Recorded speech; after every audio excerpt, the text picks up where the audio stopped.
All right, so then you went down to El Paso. Went to El Paso. I think one of the funniest stories about that, arrived in El Paso in the middle of the night. Got in a cab. The guy says, "Where to?" I said, "I need to go to Fort Bliss." And he said, "Well, I can't take you to Fort Bliss now because the base is closed. It's the middle of the night." So he took me. I said, "Well, then take me to the closest hotel or something." Which later, after I got to know El Paso, the guy took me on a summer sleigh ride. He took me all the way to the west side of El Paso and to a motel over there, which, ironically, then after I was married, I got a postcard for thanking me for staying there. Remember that? You don't remember that? You know, and I'm going, oh God, now when in the hell was I there? Well, it was the first night I was in El Paso. But anyway, so I reported the next morning to the base, and I was in Battery D, and I was supposed to become a radar operator for Hawk and Nike missiles, Nike Hercules. My training was in a room called a battery control console, a BCC. I remember that. I remember there were radar screens in there, and I remember PAR stands for Pulse Acquisition Radar, and other than that, I have no idea how you track missiles on a radar. But while I was in the battery, I was playing fast pitch softball, and we were getting ready to ship out. Half of us was going to go to Germany, and half were going to go to Okinawa. And before that happened, a list went up on the board. Just to go there to the bases as a jumping off point to go elsewhere? No, that's where we were going to be stationed, because that's where the Hawk and Nike Hercules missiles were there. See, because you could fire Okinawa, which was out in the middle of the Pacific, close to Vietnam. You could, fire missiles. And that, in Germany, it was as a defense measure against the Soviets. There you go. Right. And of course, they were out in the middle of nowhere, and you didn't really want to go. But there was a list on the bulletin board, and it had these names on it to report to the first sergeant's office at 1800 hours, which, for those of you that don't know, that's 6 p.m.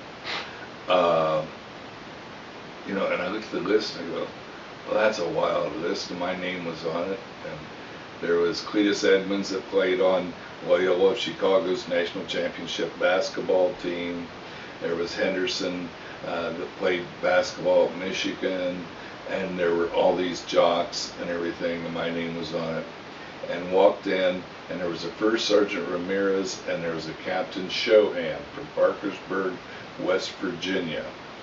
And you remember those names when it changes your life. And all they told us when we reported there, they said, we're happy to tell you that you are going to stay in El Paso, and we are going to transfer you to Special Services and the military police, and you're going to play ball here in El Paso. And we all looked at each other and go, okay, we'll do that. Well, what did that mean? What did that mean? That mean I didn't have to go to Okinawa or Germany.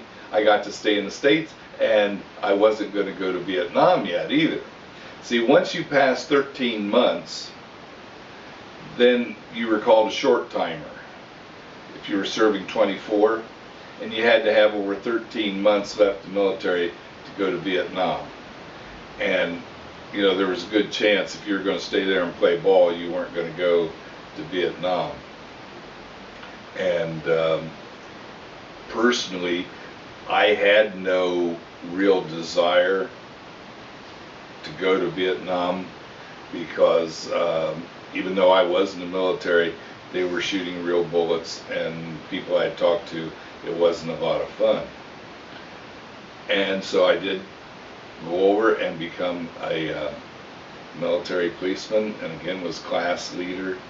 And you were a military policeman at Fort Bliss? At Fort Bliss, 591st Military Police Company. And if we had practice, I didn't have to have duty. If we had a game, I didn't have to have duty. But what does this mean? That's what people don't understand. What are you talking about playing ball for the military? Well, generals of bases, they like to win. In other words, we had a boxing team. We had a football team. We had a basketball team that traveled all over the world. We had a baseball team. Now, was there one general at Fort Bliss? Oh no, there are several generals, but there's one commanding general. And who was that? I don't know. And so you guys were the basketball team, all these different teams for Fort Bliss, and meanwhile other forts around the country had their own teams. Yeah. Fort Bragg had one, whatever. Yeah. Okay. And you had all the coaches too, you know. But if you notice, still to this day, if you watch the Olympics, especially in boxing, they talk about, and from the U.S. Army, is this boxer? So it still goes on this day. And the baseball team was made up mostly of minor leaguers, you know, that had been drafted. And now, why did they have them? Why did they have these teams on the bases, or these sports teams? Because, like I said, you don't understand the egos of officers in the military, the generals and that. As an example, Robbie Bush, who was my partner the whole time I was in the military, until he shipped off for Vietnam, and he was RA, he was regular Army, and it was Robert Wakely Bush from Dallas, Texas, named after Jimmy Wakely, the famous singing cowboy on movies, who was his next door neighbor. But anyways, we were in car 10, which was the main car on post, and we were able to leave post and cover anything that happened in El Paso or at the border. So we had a call for we investigated all traffic accidents. So we had a call to this one traffic accident, and it was the worst thing that could ever happen to an individual. A general's wife, from witnesses, a general's wife ran a red light and hit a colonel's wife. Now, of course, you have to cite them into civilian court and that. But, so we did everything by the book. We cited the general's wife for running a red light, causing a traffic. Diagrammed the accident, everything, did everything according to what we were supposed to do. And the next morning, when we went on duty, the paperwork had all been redone, and I'll be damned if that colonel's wife hadn't run the red light and hit the general's wife. It's amazing what can happen in 24 hours. It can just recreate the whole accident. But that's what I mean by egos. So to temper some of those egos, we had what we called, nothing worse than a second lieutenant. They were the worst. These were usually ROTC kids that thought they knew everything. As I had one second lieutenant tell me as I was reading, this one GI that was drunk and had driven into a motor pool with a car and hit these trucks and everything. And I'm standing there and I'm reading his rights, and he came out there and, you know, and he's playing little God, and he says, "You can't read him his rights." And I said, "Why not, sir?" And he says, "Because you're not an officer." And I says, "Let me explain something to you. You see this MP, That's 1 star, 2 star. I can read him his rights any day I want to. And he turned around and walked away all pissed off. But you could tell by the stickers on the bumper stickers if they were second lieutenants, first lieutenants, captains, majors. So we would do what we called second lieutenant night. And if they did the slightest thing wrong, they got a ticket. And everything. We just pull them over and give them a ticket because, they were usually a pain. So second lieutenants are the lowest commissioned officers. Yes, they are. Yes, and they think they're the highest commissioned officer. To tell you how stupid they are, T.C. Kramer was from Chattanooga, Tennessee, and had the accent you wouldn't believe.